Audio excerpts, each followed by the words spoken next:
Good morning, everybody. Thank you for joining today for a session on the mainstreaming of anti-Zionist slogans and anti-Israel slogans post-October 7th. My name is Shaya Lerner. I am ADL's Director of Israel Affairs.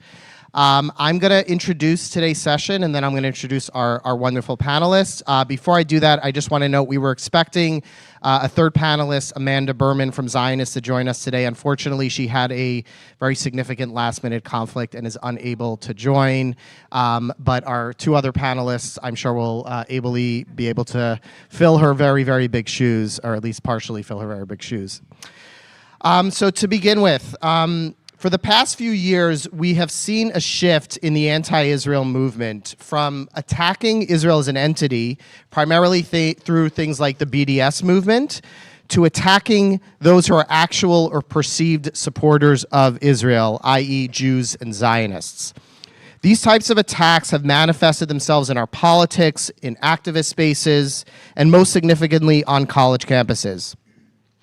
We hear too often about Jews being asked to amputate part of their identity, namely the 4,000-year Jewish connection to the land of Israel, if they wish to be welcome and accepted in certain progressive spaces. Those Jews are told that Zionism is a form of racism, that Zionism advocates for genocide, it is rooted in settler colonialism, and those who support Israel's right to exist are not welcome in those communities and spaces.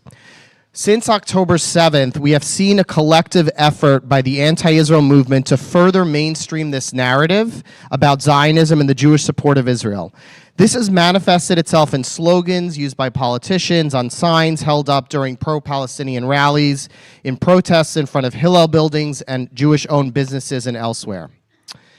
During the 2020 social justice protests following the horrific killing of George Floyd, the message coming from some activists in those spaces was that speech could be understood as a form of violence. Using certain terms, engaging in things like microaggressions, violating safe spaces, those actions, we were told, were dangerous and harmful to certain groups and individuals. Following the October 7th attack, some of those same voices flipped the script. They decided that Hamas's violent actions, including the brutal murder of over 1,200 people, the execution of babies, men, women, and children, and the elderly, the rampant sexual violence, and the kidnapping of over 240 people, all of that was actually a form of speech.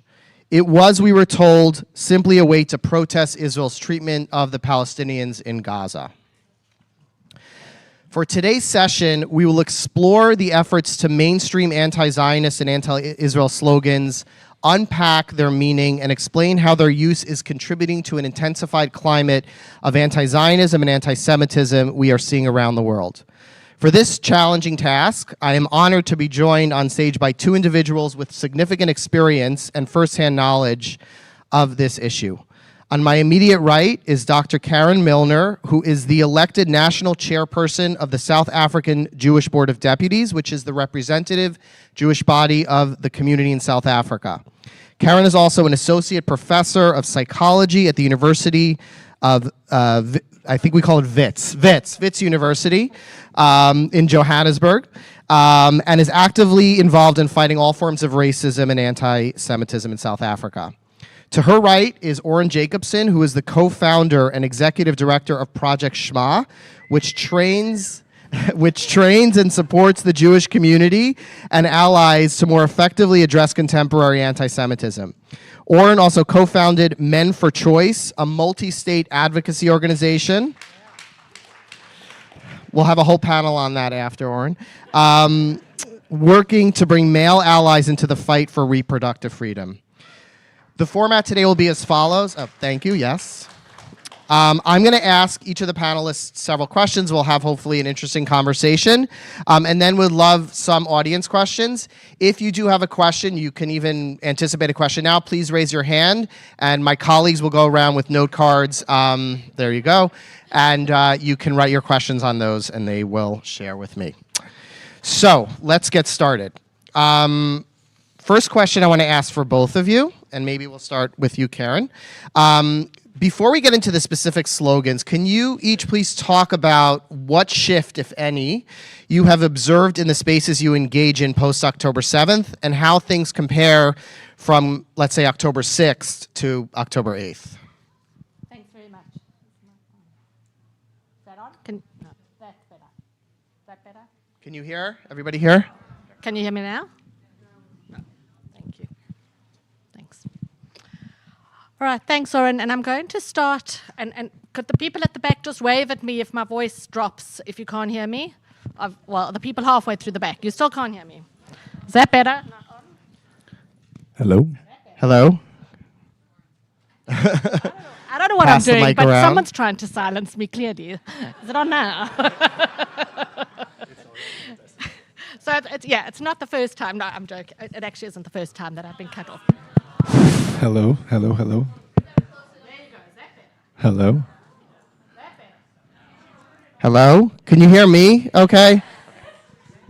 Okay, can you hear me okay? I swear to God, I'm doing nothing. It's right up, but I'm like swallowing it. Hello? Can you hear this? This is how anti-Semitism works. Is that? There you go. Yay! Okay, no longer being silenced. Okay, sorry everybody for that start, but it does have some kind of symbolic representation of some of the things that I've experienced over the last couple of years. So you asked Oren about the experience predating the 7th of October and the spaces I was in pre-7th of October. And okay, should I just yell up? Is that better? Okay. Just yell at us. Okay, I'm just going to yell at you for a while. So I think what's really important for me to point out is obviously October the 7th changed everything for all of us. But in some ways, the spaces that I've been operating in, it changed them in quite significant ways, but also there were some things that didn't change at all. So unfortunately, and I have to say this, I'm afraid I have to apologize for this, but hearing what's happening over the last few days on the US campuses, on campuses around the world, on some of the spaces that people are working in, what I've found is that our experiences in South Africa have to a large extent foreshadowed, unfortunately, much of the rhetoric and much of the experiences that, and for us it was even pre-October 7th, but much of the rhetoric and much of the experiences that you're experiencing right now in real time on US campuses and in other spaces around the world. So I'm going to, if you'll indulge me for a little while, I'm going to tell you a few stories about pre-October 7th and where we are in South Africa, because I think what's really relevant is although they might not have been started in South Africa, the three key phrases that delegitimize Israel as a state all have found very fertile ground in South Africa, and they have emerged once they have found that fertile ground in South Africa, they have then spread very much to the rest of the world. So the first one is, of course, the Israel apartheid analogy, which unfortunately found very fertile ground in South Africa among some of our most senior politicians and has spread through the world. The second, which preempted and predated the genocide and was lost somewhere along the way in the Israel apartheid analogy, was the settler colonial analogy. And I think it's very important not to lose sight of the settler colonial analogy, because apartheid was bad enough, but apartheid ended. And there are things that you can address and engage around apartheid that are much, much more difficult to address and engage around settler colonial type analogies. Again, that also took its impetus to a large extent from the colonialism must fall rallying cry on South African universities. And then I'll talk later about the genocide, because that requires an entire panel all on its own. So I will talk later when you ask that question about genocide. So I'll tell you three quick stories if I can, and interrupt me if I'm taking too much time. The first happened about 15 years ago. on the campus that I'm a professor at, where the spokesperson for a trade union, massive trade union in South Africa, his name is Bongani Masuku, he stood up on my campus. And it was during what has now become common around the world. It was common then in South Africa, Israel Apartheid Week. And he said in Israel Apartheid Week, Zionists are not welcome on our campus. They are not welcome in our country. We will chase them from our campus, and we will chase them from their homes. And he mentioned a suburb in Johannesburg, close to where I live, which is a reasonably Jewish suburb. And he doubled down on that statement after that. And it was the start for us as a South African Jewish community to realize that if we do not put a stop to this threat, our students will never be safe again on our campuses. And we are fortunate in South Africa, we have very, very strong laws against hate speech. And we took Bongani Masuku on the basis of that statement. We took him to what was then called the Human Rights Commission. He was found guilty of hate speech. He was asked to apologize. He refused to apologize. We then took him to the Equality Court, which is a higher court, has more impact. He went to the Equality Court. He was found guilty of hate speech. At the Equality Court, he was asked to apologize. That's all. He was asked to apologize. He refused to apologize. He then referred it to our top court, not the very top court, that's a constitutional court, there by a Jewish judge who had signed a not in my name, I'm assuming you all know what not in my name statements are, who had signed a not in my name statement previously, was not found guilty of hate speech. And the South African Jewish community took him to the Constitutional Court, the highest court in South Africa, the lauded South African Constitution. And in a fascinating judgment, and I would recommend anybody who's interested in this issue and interested in the debate between free speech and hate speech, I think the South African courts did a brilliant, brilliant job in delineating what that distinction is. And what it pivoted on was a later statement within a few days that Masuku made, where he said, go to your friend Hitler. And at the time, during the court case, the judge turned to our advocates and said, why is this offensive to Jews? We were horrified. Okay, we were like, what do you mean? Why is this offensive to Jews? So, but what actually emerged was it became the basis on which the case pivoted, because she said that he could only be referring to Jews when he referred to Zionists. Jews is a protected class in South Africa. Zionists are not. And as a result of that judgment, we got a judgment which for the first time pierced the veil between the argument that we are just anti-Zionist, we are not anti-Jewish. So that was the first case. Karen, maybe just for the sake of time, if that's okay, but that was a very powerful example of some of the experiences that you're having and how, in some ways, South Africa foreshadowed some of the stuff we're seeing here in the United States. Oren, can you maybe share a little bit about your observations from sort of those spaces pre as opposed to compared to post October 7th? Sure. For those who are not Jewish and who are here, I want to say thank you. And I want to say that your voices are actually much more important than mine. And I want to name and recognize the incredible silence of so many non-Jewish allies or people who claim to be allies over the last 5 months. And in the early days, what I said to everybody, including my first public remarks, was to recognize that the silence might be about not knowing what to say, not knowing how to say it, caring about Muslims, Palestinians, and Jewish friends, and not wanting to cause harm. But after 5 months, I think it's important we recognize that many people understand the cost of speaking out, which means they also understand the benefits of silence. And so that you are here today as a non-Jew means the world to me, and I need your voices much more than I need to keep speaking about this.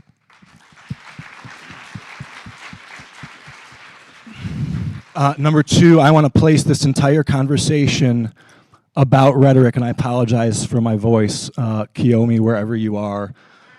And if you don't know Kiyomi, you need to. But we had a very sober, long conversation about our work last night, and very sober. I want to be serious. My voice is not a function of drinking. I want to place the conversation about rhetoric within the way anti-Semitism works alongside systems of power and oppression differently than the way we think about other isms. And especially in the Western world, especially in the United States, when we think about, in particular, anti-black racism, the history of this country, we think about the idea of white on top, black and brown on the bottom, over 400 long years of our history in this country. And if you think about it from that framework, power and marginalization, or power and oppression, feel static, meaning that the group that's on top stays on top, and the group that's on the bottom stays on the bottom. And there's no mental way to understand the idea that a group that you define as being on top or part of the dominant culture in a society could end up a victim of systemic violence in a society. The unfortunate reality is that anti-Semitism is not a static bigotry. And there have been many periods in time in which Jews have been safe, secure, successful, privileged inside of societies, only for something to change in that society and for Jewish safety to erode rapidly. And I could take you to the old Christian world. The easy example is the Holocaust, but the Holocaust is not an aberration in the Jewish story. It is just the worst example in the Jewish story. I could take you to Iran, to Iraq, to Lebanon, to Sudan, to Syria, to Ethiopia, to Egypt, to Spain, to the Soviet world, and I could find a period of time in which Jews were safe, only for something to change. And that was true where Jews presented as white. It was true where Jews presented as black. It was true where Jews presented as brown. It was true regardless of the economic or political status of some members of our community.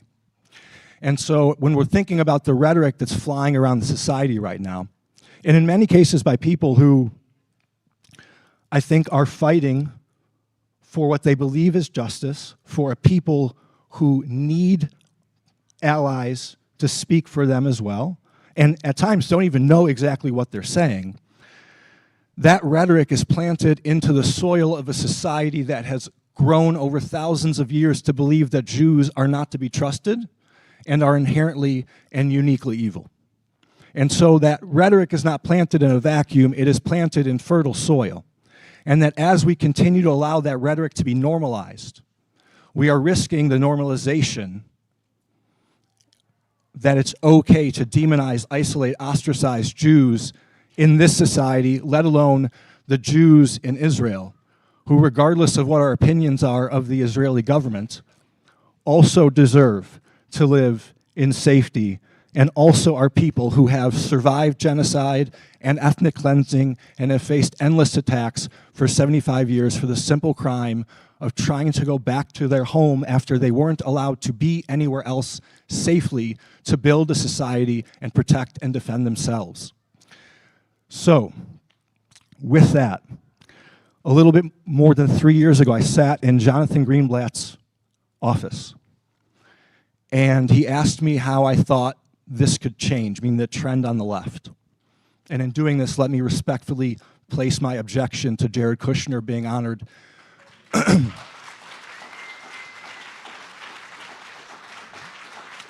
Not because I don't think what he did to normalize relationships in the Middle East isn't important, and maybe one day after this war is done, we're going to see the dream that we all have of a two-state solution and Palestinians and Israelis living side by side, and in that moment, his work will have mattered, and Jewish safety depends on at least two things. One is a democratic society, and two is Jews not being isolated and cleaved from others. And for me, focusing on and elevating in March of 2024 one of the premier enablers of a conspiratorial anti-democratic movement and person doesn't help our community, with all due respect.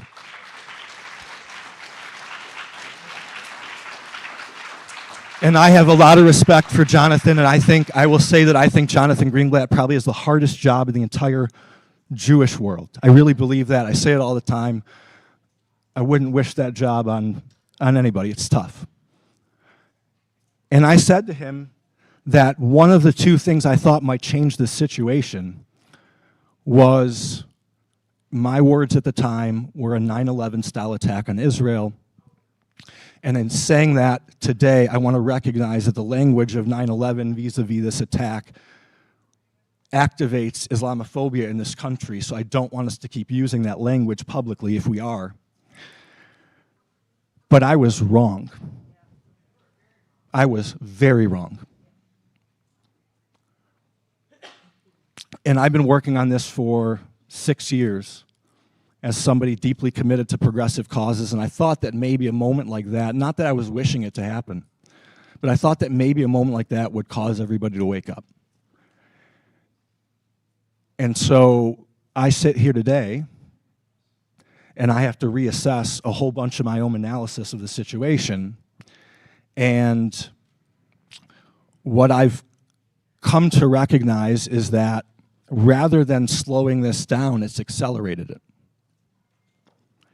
In part because I think the social cost to speaking up, not just for Jews, although there's a big social cost for Jews to speaking up, but the social cost for non-Jews to speak up is great.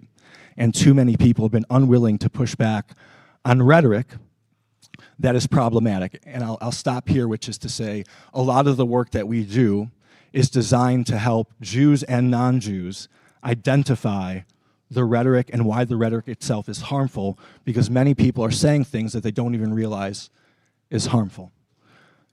And I think it's important to acknowledge the truth, which is this has become mainstream. It's in our children's schools. It's in our campuses, obviously. It's in med schools. It's in law schools. It's certainly in NGOs. It's coming up in government institutions. And I don't say that to make us, afraid. I say that so that we start addressing the problem with clear eyes. Thank you. And so on that note, in terms of the mainstreaming and the slogans, let's turn to a couple of those slogans that we've been hearing. First, Karen, you alluded to this before, but one of the accusations that we hear these days is Israel is committing genocide in Gaza, or even in the West Bank against the Palestinians and elsewhere. Unfortunately, your community has experienced had a unique vantage point, shall we say, into this accusation. Can you please explain how the genocide charge is playing out in South Africa as it relates to the Israeli government, and how the government's actions, the South African government's actions, may or may not be impacting your community? Sure. Assuming you can hear me now again. Great. Okay. So I think for Jews around the world, October was a milestone, more than a milestone. It was a month of schism for Jews. There's a before and there's an after. For South African Jews, there's that, and then there is a date that is written in our minds, not necessarily in yours, and that is the 29th of December. And I think it's important to mention, for those, you don't know South Africa, but if I was talking to a South African audience, they would understand this. Nothing in South Africa happens between the 25th of December and the 2nd, if not further, of January. Nothing happens in South Africa. The country has shut down. But on the 29th of December, the South African government took a decision to take a case of genocide to the ICJ against the State of Israel. The International Court of Justice. Court of Justice, at the International Court of Justice. I'm going to give you I know I'm giving you a lot of history, but I think it's important. So what has happened is the South African, and the South African government is what we call, it's an ANC government. The ANC was a liberation movement in South Africa, And the South African Jewish community and the ANC government have, in fact, always had very good relations. There's always been a disagreement in relation to the position that the ANC government took vis-a-vis Israel and in relation to the Palestinian cause. It was not, however, a distinction that impacted our relationship particularly badly. We understood the ANC isn't anymore, I should remember that, but was a liberation movement. When the ANC was in exile fighting apartheid, it operated in circles, it was supported by the Soviets, it was supported by as they were then, the PLO, and it has a tremendous affinity for the Palestinian cause, and that is not something that we have ever felt was particularly problematic in South Africa. Sometimes we agreed to disagree on this issue, but what's also very important to remember is in a post-apartheid South Africa, we live in a very, very fragmented society. And the government was always very careful to recognize that we have a fabric, we call it nation building in South Africa. And nation building is about recognizing that the schisms and the apartheid we need to heal from the wounds of apartheid. And part of that is recognizing the role of every South African and our right to be there. And the preamble to our constitution, which started, for those who don't know, with something called the Freedom Charter, which was the vision of a post-apartheid South Africa. It starts, South Africa belongs to all who live in it. That's always been a position we take. We're Jews, we live in South Africa, belongs to us too. And it's also a position that our government has always recognized. And they have never crossed our red lines in relation to their support for the Palestinians until the 29th of December. And their position on the genocide case runs in the face of every principle that the ANC have ever claimed to hold dear. So a lot of people quote Nelson Mandela, half of his quote. Nelson Mandela said, "Our freedom is not complete until the Palestinians are free." He also acknowledged the right of Israel to exist within secure borders. And I think that many, many people ignore that element of what Nelson Mandela said, because Nelson Mandela understood how you resolve conflict. And his position was always, and it wasn't him, it was one of his advisors who told me during the negotiations to end apartheid, people said, "How can you speak to these people?" And he said, "You make peace with your enemies, not with your friends." And that is a position that the ANC has taken in every foreign conflict ever since, including, I might add, the Russia-Ukraine war, where they have absolutely insisted that they can play a role in peacekeeping in the Russia-Ukraine war by maintaining relationships with both sides. It is uniquely and only in relation to the Jewish state that the ANC government have removed themselves from that position of engagement. They are great peacekeepers. But when it comes to Israel, they chose to stand solely with one side. The impact has been horrific for the Jewish community. We are a resilient community. We are fighting back in terms of asserting our rights not to be placed into smaller boxes, because that is what is happening. And we hear it the whole time. We hear our Minister of Justice. He is saying there is no anti-Semitism in South Africa. Just to be clear, anti-Semitism in South Africa, using the ADL methodology, increased 600% in the last 5 months. He said, Jews live among us.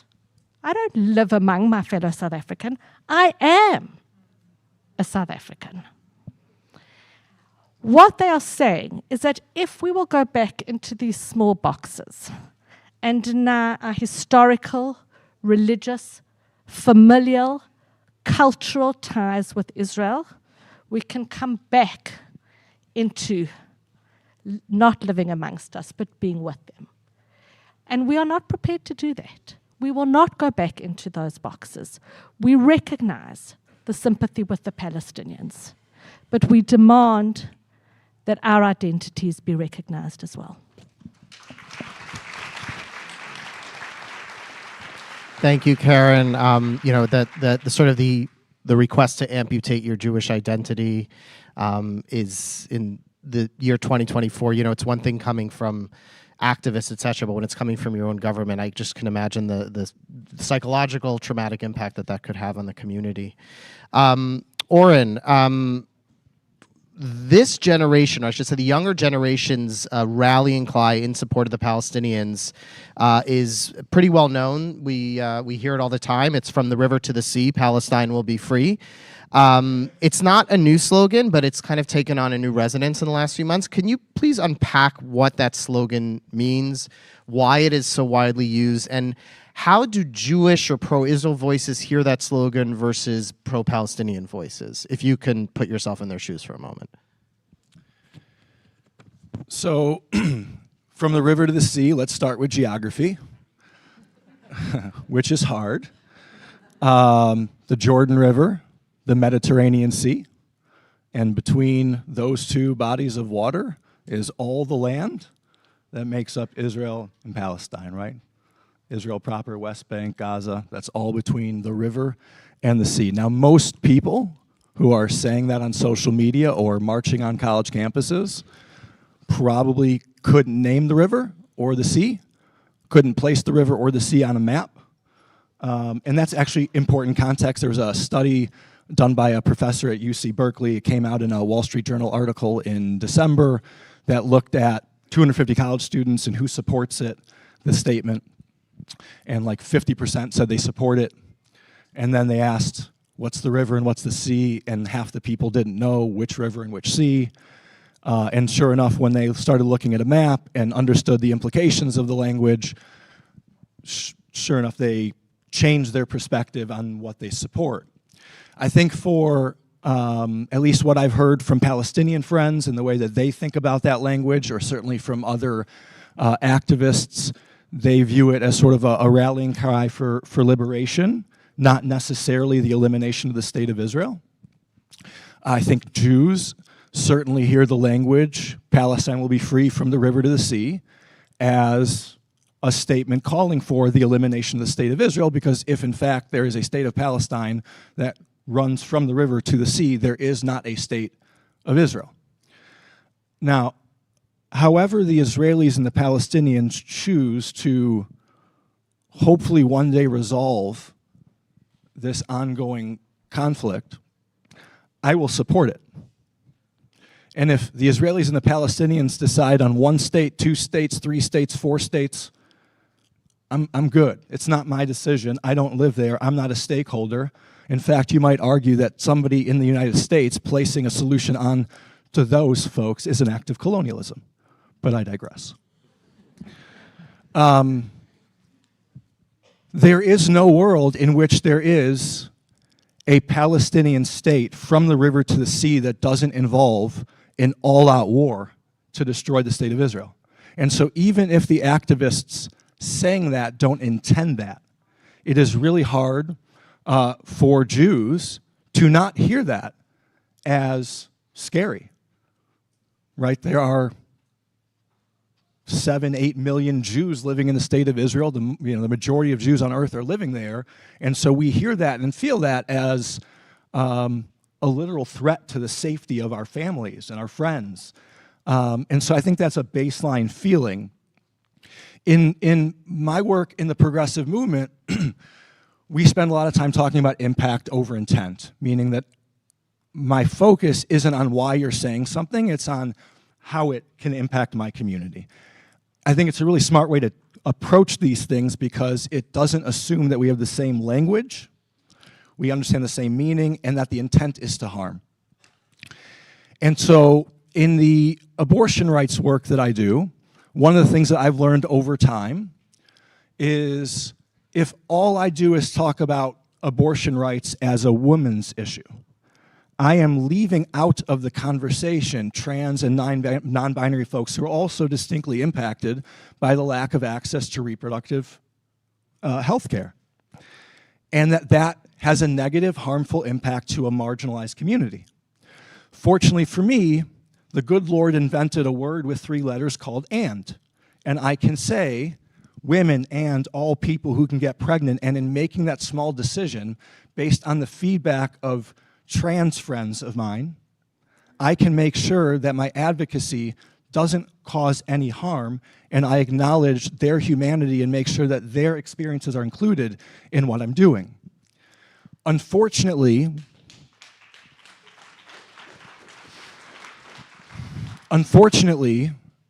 when it comes to the concerns of the Jewish community, that has not been reciprocated. So for example, if what you are arguing for is not the elimination of the state of Israel, you could say Israelis and Palestinians will be free from the river to the sea. You could say Palestinians will be free from the river to the sea. Or my favorite one that I saw on social media, from the river to the sea, only peace will set us free.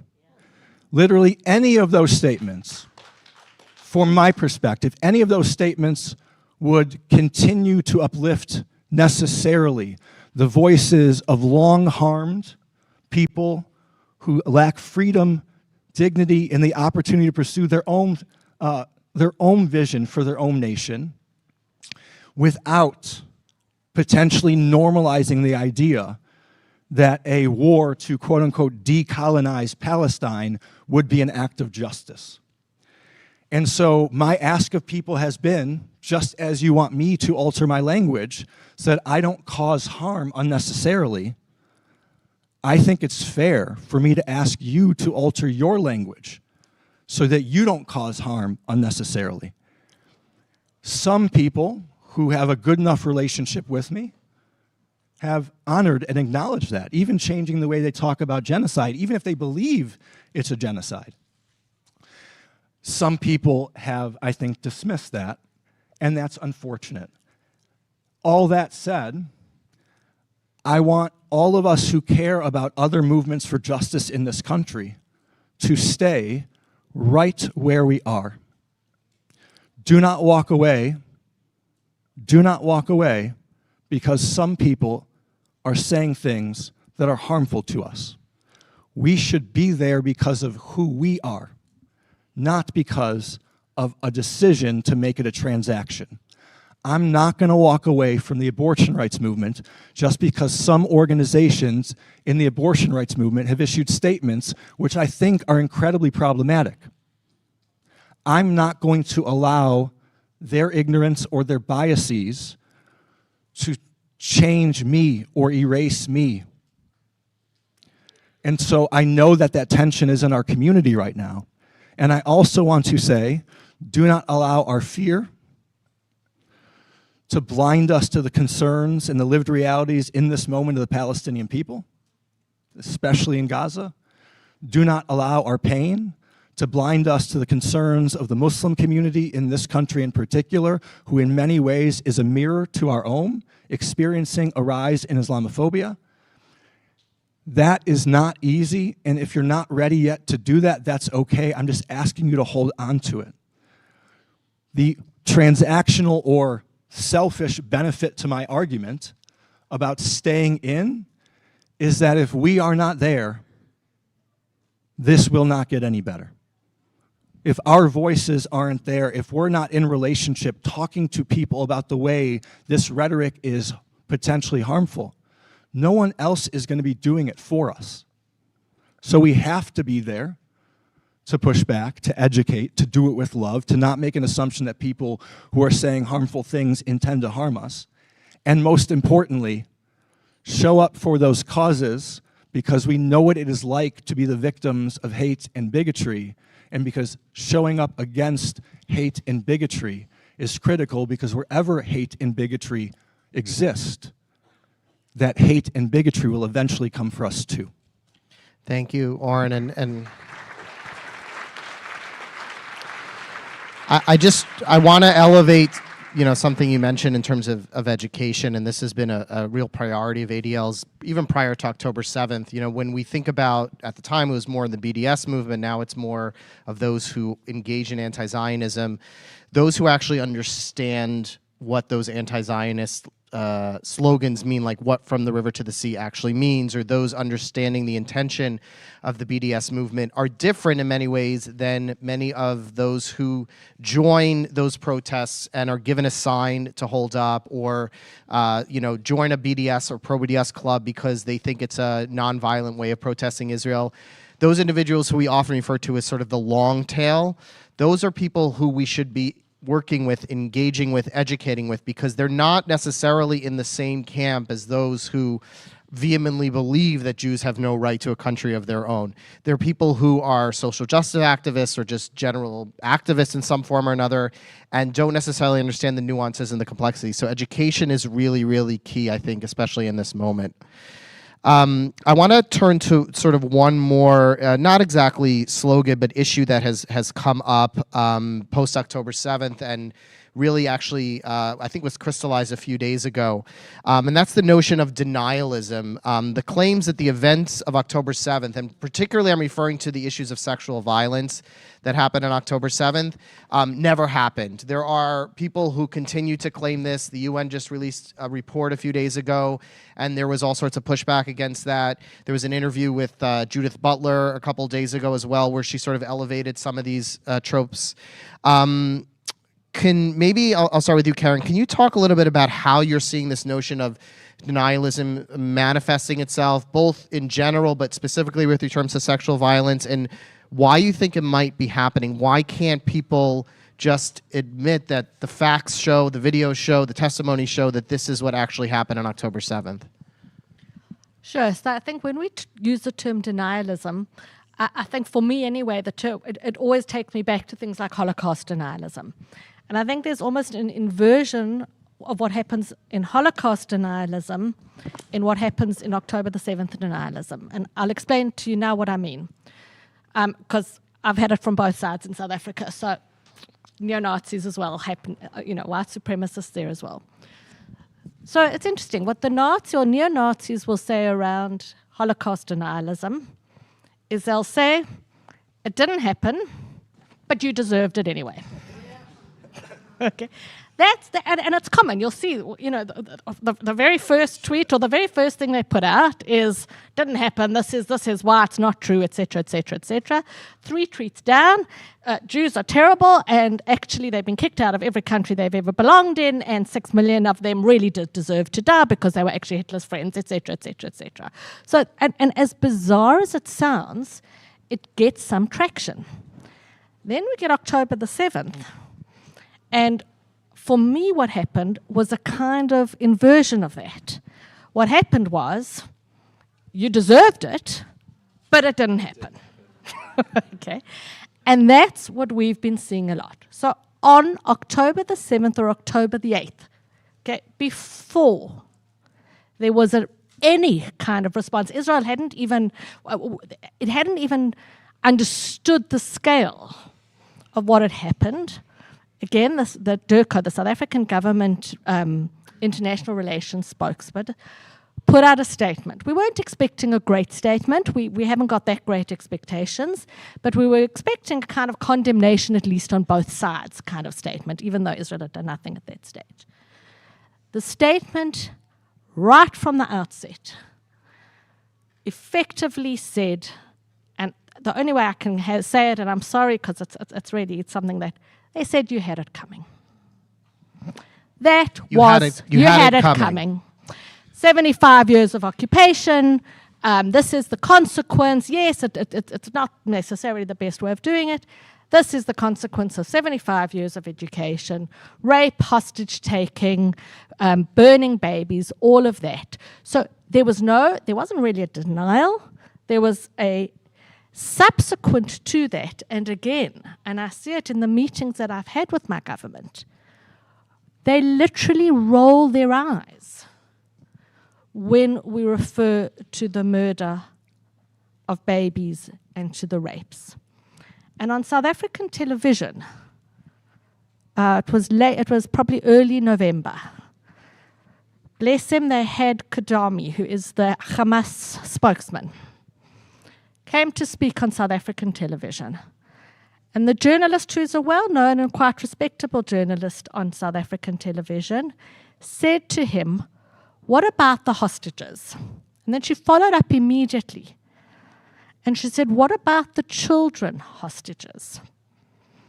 And she took the word of the Hamas spokesman, who said on our national television, "There are no children hostages in Gaza." By the way, this was before there was any release of hostages as well. This was really early in the war.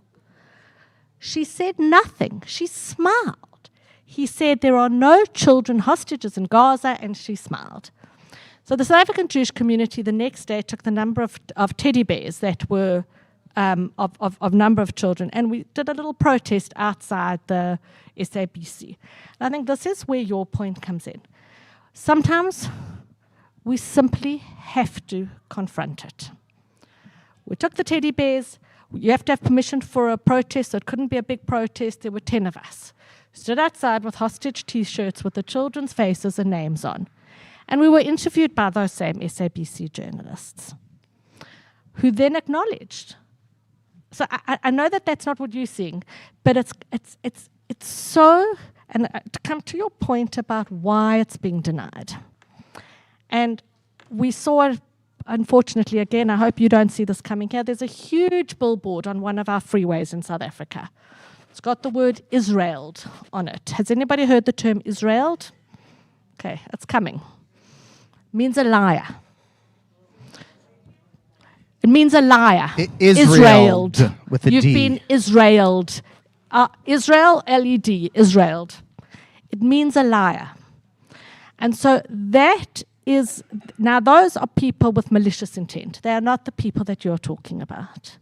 And I do think it's important to distinguish between the SABC journalists who were ignorant and who heard us and who actually corrected their misinformation, and the people who are putting up massive billboards who are using a term like Israeled in relation to October the 7th because they are saying that everything that Israel says is a lie. And that's where we found ourselves. Yeah, I want to add two things to this. Just Oren, very quickly, because we don't have that much time. So. Okay.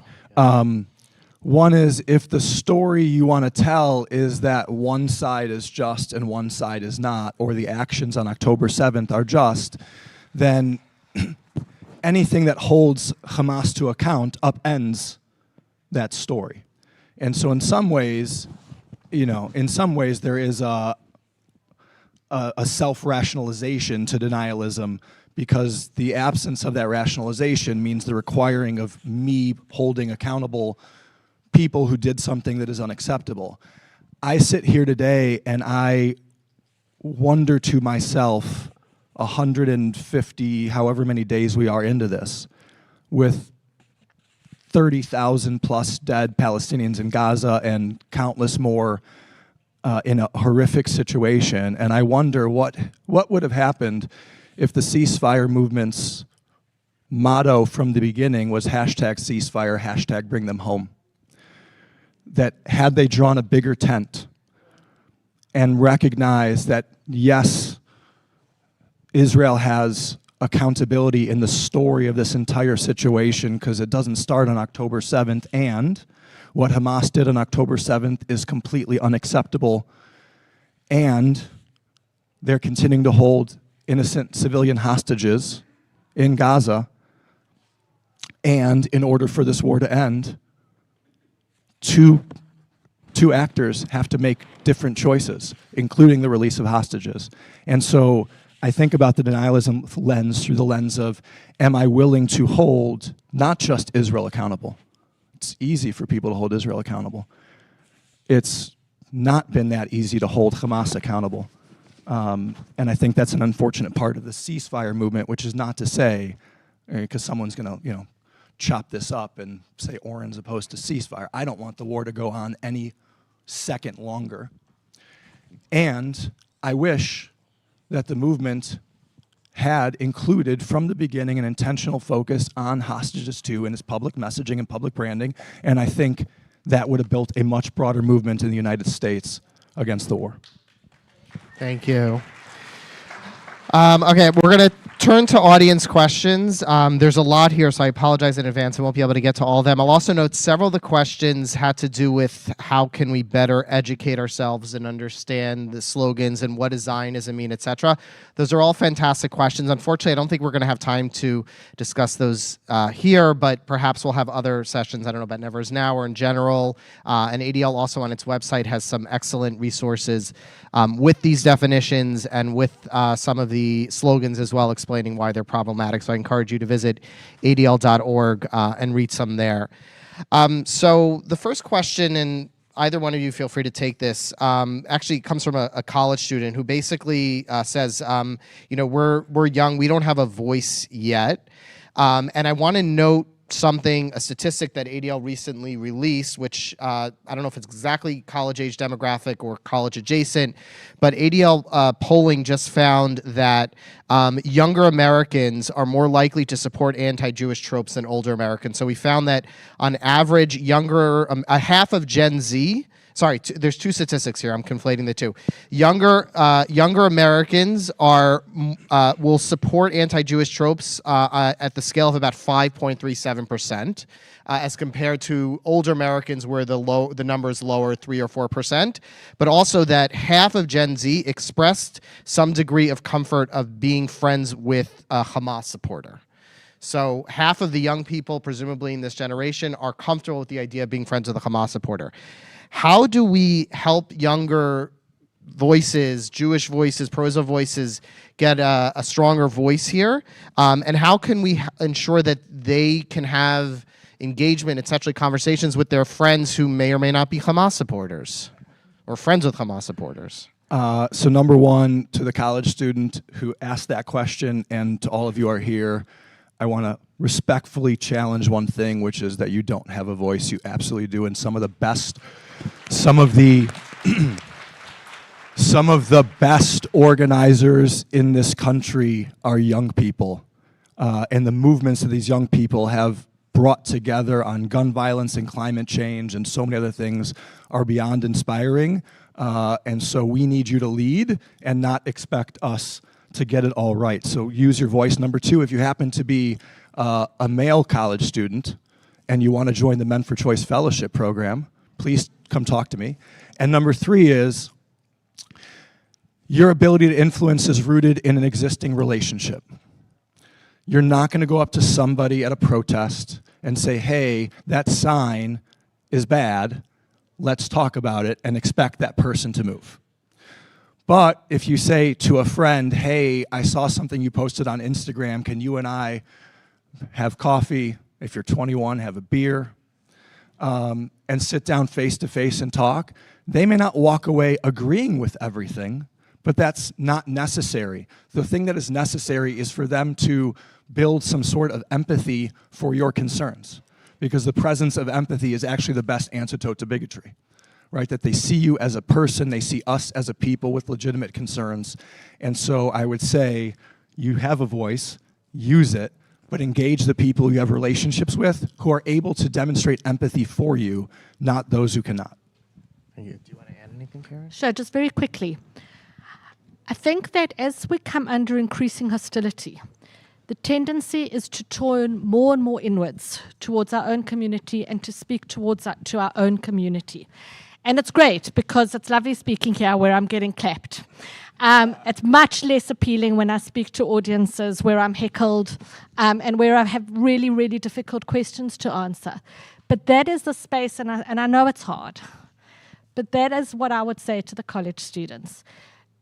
We've had a bit of experience in this. Don't be forced to turn inwards. In order to respond to the kinds of things that you're seeing, you need to speak out more, not less. You need to engage more, not less. Thank you. So on that note, in terms of turning inward, there were a couple of questions about Zionism and its relationship or conflict rather with Islamophobia. And this is an issue that Jonathan kind of touched on a little bit yesterday in his State of Hate speech in terms of anti-Semitic incidents versus Islamophobic incidents. But I would like you to maybe to talk a little bit about, I know in South Africa, for example, there's a large Muslim community, what your relationship is like with the Muslim community, how do they understand Zionism, and Oren, in the progressive spaces that you work, I imagine there are Muslim or Arab groups. How is Zionism perceived? Is it seen as Islamophobic? Is it not? Maybe Karen, if you want to start. Unfortunately, the interfaith dialogue in South Africa has virtually died post October the 7th. And it's a real pity in South Africa. Although there is a big Muslim community in South Africa, they are also a very small minority. So we're a tiny minority, about 50 to 60,000 Jews and a population of about 40 million, about 2 million Muslims. So they're also a really small minority, and we've worked brilliantly together on a lot of faith issues. So, for example, halal slaughter and kosher slaughter are two issues that we've worked together on. When there was a strike in our morgues, we worked very closely together because like Jews, Muslims bury very quickly, and we needed to get bodies out. I'm sorry, it's a very grotesque example. We worked really, really well together on those things. Unfortunately, we have found ourselves in a situation where, not from our side, the relationship has unfortunately been cut off by the Muslim Judicial Council in South Africa, and it really is, for me, another victim of this war. Sorry to hear that, Oren. So the first time I heard an argument that Zionism was Islamophobia was literally 3 minutes before the panel. So thank you, Wendy, for bringing something that I've not even quarter-baked on. Well, my answer wasn't that bad. That was a phone. That was not an alarm. Go ahead. You are wrong, right? So look, what I'll say is this. Whether you support 1 state, 2 states, 3 states, 4 states, or no states, if you are somebody who genuinely wants to see Palestinians and Israelis living side by side with peace and dignity and justice, you are either part of a movement that is working to build trust between the communities and the stakeholders, or you are working to erode that trust. Suggesting that the Jewish desire for a state in some portion of our homeland is fundamentally connected to Islamophobia, or is Islamophobia, erodes the potential for the world we're actually trying to create. And so I think it is really critical to not allow this entire thing to get turned into a Jews versus Muslims conversation. And I think it is deeply disappointing, incredibly problematic, and to something Nas said during his speech yesterday, those who are really serious about changing the status quo and to building peace, I think need to fundamentally reject that type of absolute binary demonization. And that includes, by the way, anybody in our community who is demonizing Muslims or Palestinians in this or future moments. Thank you. So we're almost at time. Just very quickly, we have to end on something a little bit more positive. Can you each very briefly share one specific tactic or tool that our audience can maybe utilize or take away that can help them address some of the anti-Zionist slogans, challenges, et cetera, that we've been talking about here today? Zach Schaefer, who's our VP of Community Engagement, standing right over there, is going to be very happy with what I'm about to say. Do you know what I'm going to say, Zach? No. Okay. It's something that he teaches really well and brought into our programming, which is the idea of clarifying and verifying before responding. And Kiyomi, you too. Ask more questions. So when somebody says, Zionism is racism, or are you a Zionist, or I'm an anti-Zionist, our next response should be, tell me what you mean by. I've had somebody say to me, I'm an anti-Zionist, and I say, well, what do you mean? They're like, I'm opposed to Bibi.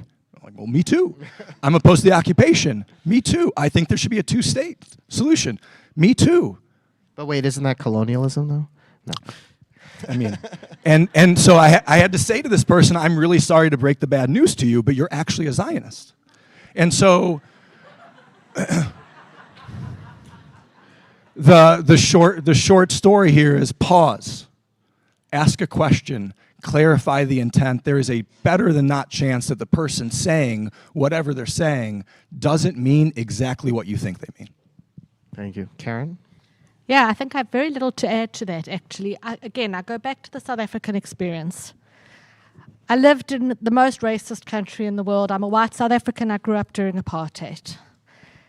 Peace building is hard.